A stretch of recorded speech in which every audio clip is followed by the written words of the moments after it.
오늘 우리에게 주시는 하나님의 말씀은 예레미야 38장 1절에서 13절까지의 말씀입니다. 예레미야 38장 1절에서 13절까지의 말씀입니다. 제가 가진 구약성경 1113면에 있습니다. 구약성경 1113면 예레미야 38장 1절에서 13절까지의 말씀을 제가 봉독해 드리도록 하겠습니다. mattan의 아들 스바다와 바솔의 아들 그다랴와 셀레미야의 아들 유갈과 말게의 아들 바솔이 예레미야가 모든 백성에게 이르는 말을 들은즉 이르기를 여호와께서 이와 같이 말씀하시되 이 성에 머무는 자는 칼과 기근과 전염병에 죽으리라. 그러나 갈대아인에게 항복하는 자는 살리니 그는 노량물을 얻음같이 자기의 목숨을 건지리라.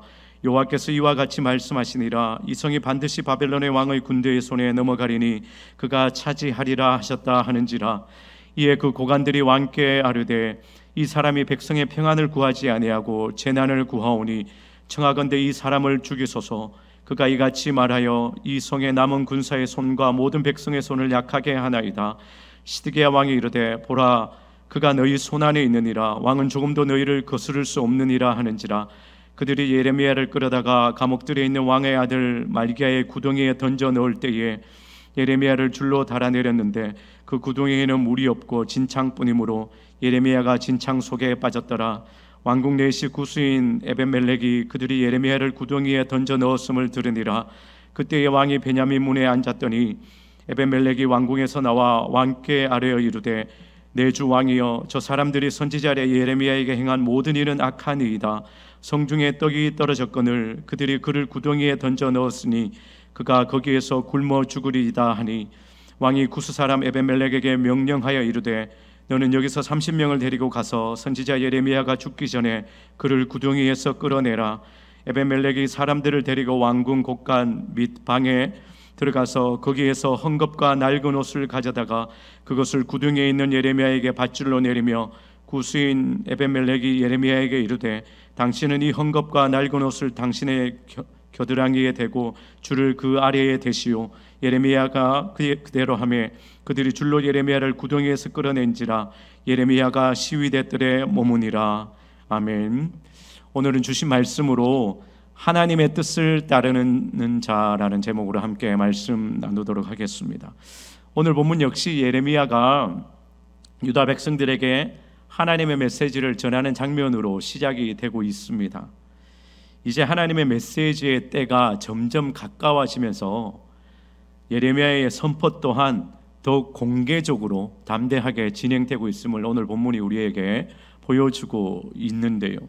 먼저 2절 말씀을 보시면 여호와께서 이와 같이 말씀하시되라고 기록하면서 갈대아인 즉 바벨론에게 항복하면 목숨을 건질 것이며 그러나 그렇지 않으면 칼과 기근과 전염병으로 죽을 것이다 라고 예레미야가 선포하고 있습니다.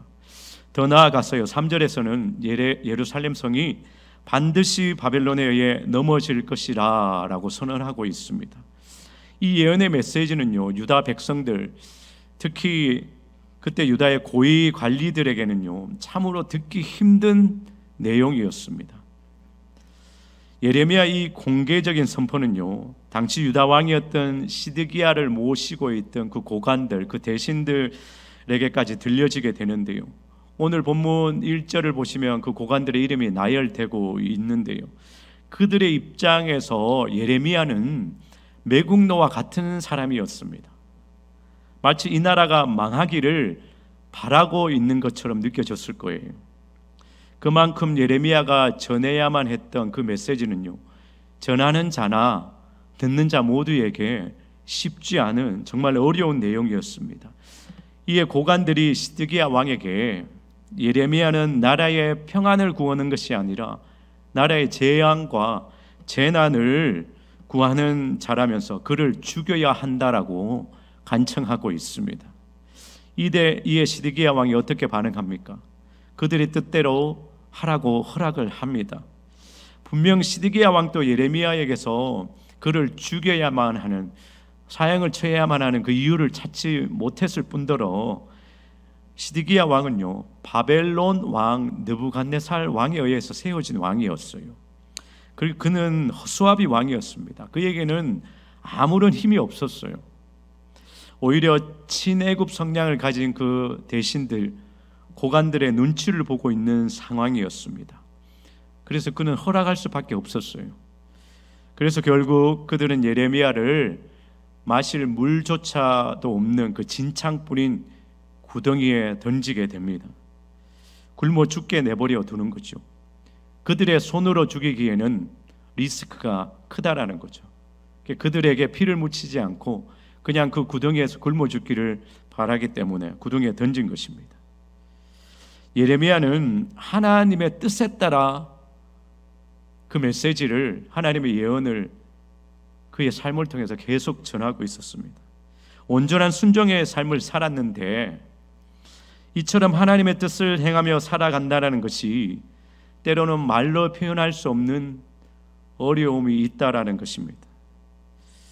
그 두려움이 그들의 삶에 있다라는 것이죠. 저는 예레미야를 묵상하면서 예레미야에게 여러 어려움이 있었겠다라고 생각하면서 그 부분 중에서도 가장 힘든 부분은 같은 시대를 살아가는 자기 민족 그리고 자기 나라를 향해서 멸망을 선포해야 했던 그 마음이 얼마나 힘들었을까 묵상하게 됩니다. 뿐만 아니라 홀로 외롭게 그 어느 누구도 인정하지 않고 그 어느 누구도 받아들이지 않는 그 하나님의 메시지를 전해야만 했던 그 어려움이 저는 느껴지더라고요. 결국에는 육신적인 고통, 목숨을 위협받는 상황에 이르게 되었습니다. 이것이 하나님의 뜻대로 살아갔던 예레미야의 현재의 모습입니다. 하나님의 뜻을 따르는 자의 삶은요, 항상 복되고 어떤 삶보다 가치 있는 삶이라고 저는 믿습니다. 여러분들도 아마 동의하실 거예요. 그러나 그 길의 과정에는요, 늘 힘듦과 어려움이 있기 마련입니다. 오늘 본문이 예레미야를 통해 그 사실을 우리에게 보여주고 있지 않습니까? 그런데 오늘 본문은 우리에게 한 가지 더 중요한 사실을 전하고 있다라는 겁니다.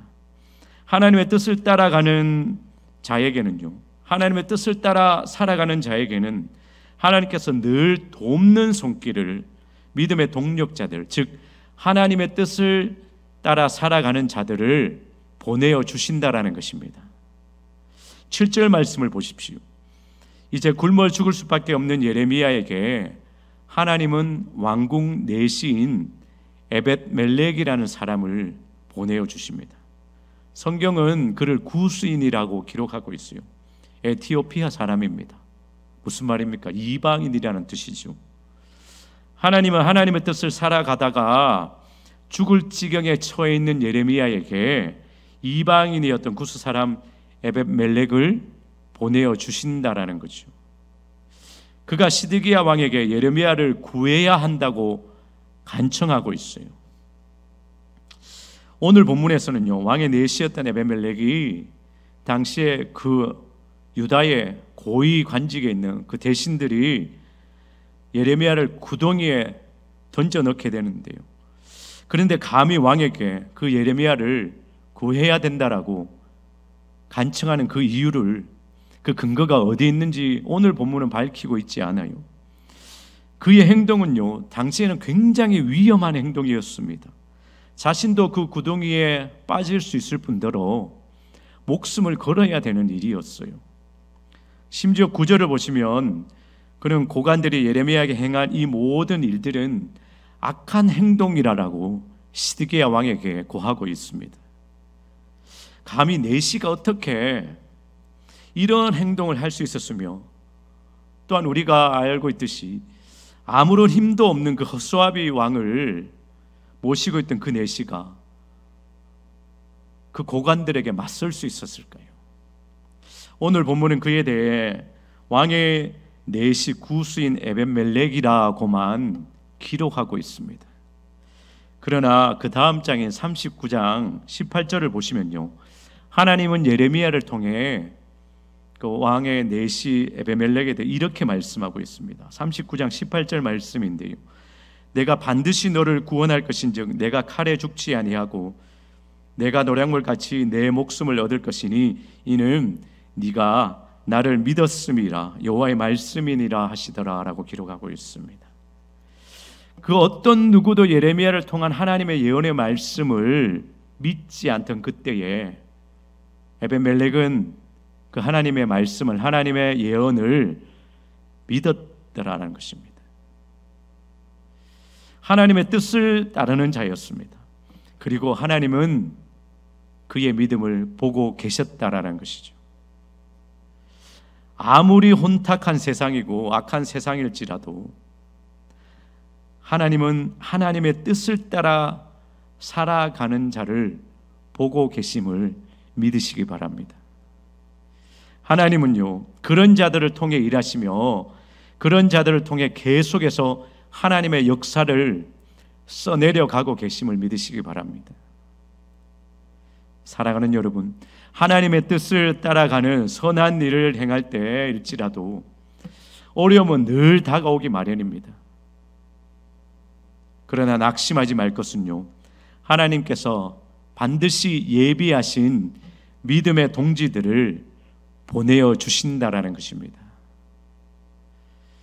왕궁에 있는 모든 고관들이 예레미야를 나라가 망하기를 원하는 매국노 취급을 하며 자신을 죽이려고 하던 그때에 하나님은 그곳 왕궁에 또 다른 믿음의 동지 에벤멜렉을 준비하고 계셨다라는 것이죠. 오늘 우리가 살아가는 세상이 예레미야의 때와 별반 다르지 않구나라는 것을 요즘 많이 느낍니다.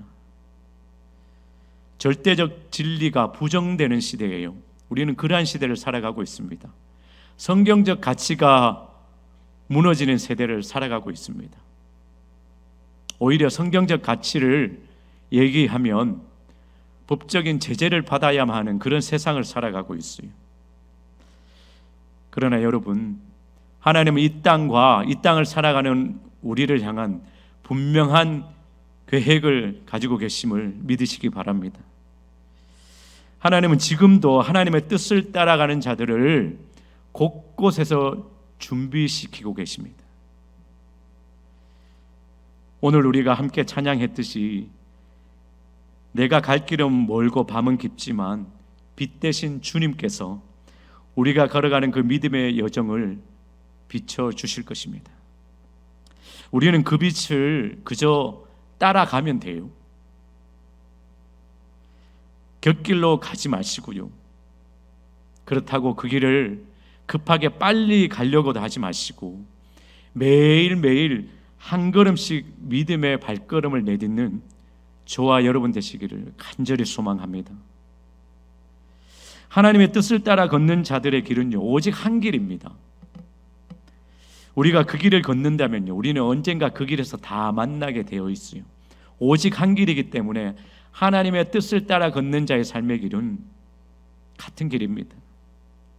그 길을 한 걸음씩 기쁨으로 담대하게 걸어가며 하나님의 뜻을 따르는 자의 삶에 살아가시기를 간절히 소망합니다. 여러분, 그 길을 걸어가야 돼요. 오늘 본문을 통해서 하나님은 우리에게 분명히 말씀하고 계십니다. 하나님의 뜻을 따라 걷는 자들에게는 또 다른 하나님의 뜻을 따라 걷는 자, 그 믿음의 동지를 준비시켜 주셔서 함께 일하게 하십니다. 여러분, 한 주간도 믿음의 지체들과 그 길을 한 걸음씩 한 걸음씩 내디디면서 이 한 주간을 하나님의 뜻을 따르는 자의 삶을 살아가시는 저와 여러분 되시기를 주님의 이름으로 축복합니다. 아멘. 우리 오늘 말씀을 기억하시면서 함께 기도하기를 원합니다. 하나님, 오늘 말씀을 통해 우리에게 가르쳐 주신 것처럼 하나님의 뜻을 따라 그 인생의 길을 걷는 자 되게 하여 주시옵소서. 매국노 취급을 당하며 아무도 그 메시지를 듣지 않는 것처럼 느껴졌지만 그래서 죽음의 지경에 이르렀지만 그 예레미야에게 구수인 넷이 에벤멜렉을 준비시키며 보내어 주셨던 것처럼 하나님, 이 한 주간의 삶을 출발하면서 우리가 결단하기를 원합니다. 우리가 믿음의 발걸음, 정말 우리의 갈 길은 어둡고 험하지만 주님이 비춰주신 그 길을 따라 매일매일 한 걸음씩 믿음의 발걸음을 내딛는 우리 모든 영혼들, 동부 사랑의 교회 되게 하여 주시옵소서. 우리 한번 결단하며 주의 이름을 부르며 기도하겠습니다. 주여, 아버지 하나님, 이 한 주간을 출발하며 주님께 결단합니다. 하나님의 뜻을 따라 걷는 자 되게 하여 주시옵소서. 하나님의 뜻을 따르는 자 되게 하여 주시옵소서. 하나님, 예레미야가 힘들게 그 아버지 하나님 선지자의 사명을 감당할 때 아무도 그 하나님의 말씀을 듣지 않는 것 같았고, 심지어 매국노의 취급을 당하면서 구덩이에 던져져 죽음의 지경에 이르렀지만 아버지 하나님, 그 왕궁에 구스인 넷이 에벤멜렉을 준비시키시며 그 에벤멜렉을 통하여서 예레미야를 구원하셨던 것처럼 하나님, 외롭고 힘든 믿음의 발걸음이지만 하나님의 또 다른 하나님의 뜻을 따라 살아가는 자를 준비시키시며 아버지 하나님, 동력자를 보내주시는 하나님의 예비하심, 하나님의 일하심을 깨닫게 하시니 감사합니다. 우리의 외롭고 어려운 믿음의 발걸음이지만 하나님께서 반드시 돕는 손길을 허락하시며 믿음의 동력자를 허락하심을 알고 깨닫게 하시니 감사합니다. 하나님, 때로는 어렵고 힘들지만 하나님의 뜻을 따라 걷는 이 인생이 가장 복되고 가장 가치 있는 삶임을 고백합니다.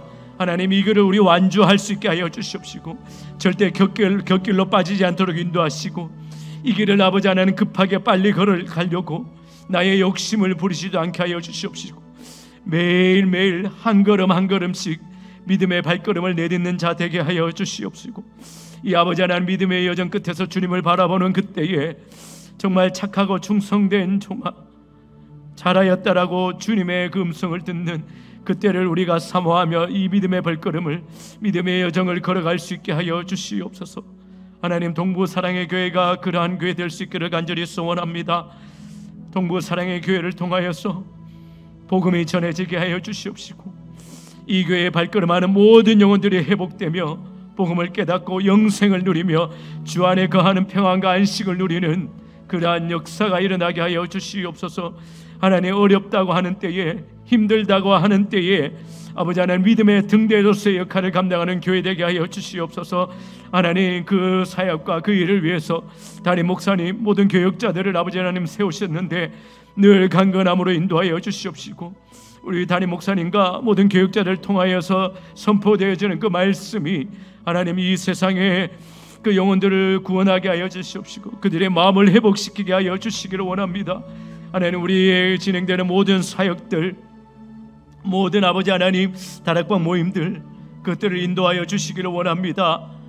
양육과 훈련 사역을 통하여서 우리의 믿음이 깊어지게 하여 주시옵시고 하나님을 더 아는 일에 아버지 하나님 우리가 선한 욕심을 내게 하여 주시옵시고 다락방 모임을 통하여서 아버지 하나님 그곳에서도 아버지 하나님 작은 교회가 세워질 수 있게 하여 주시기를 원합니다. 하나님, 순장수 모님들을 붙들어 주시옵시고 주님께서 세우신 아버지 하나님 사역자인 줄 믿습니다. 저들에게 아버지 하나님 믿음을 허락하시고 저들에게 하나님의 능력을 허락하여 주시기를 원합니다. 하나님, 우리 환우들 붙들어 주시옵소서. 연약한 육신의 아버지 하나님 온전한 회복이 있게 하여 주시옵소서. 주님 붙들어 주시기를 간절히 소원합니다. 주님 인도하여 주시옵소서. 주님 붙들어 주시기를 원합니다. 하나님, 이 한 주간도 동부 사랑의 교회에 속한 모든 영혼들 기억하여 주시옵시고 어려운 자리, 힘든 자리에 서지 않도록 주님 인도하시고 보호하여 주시옵소서.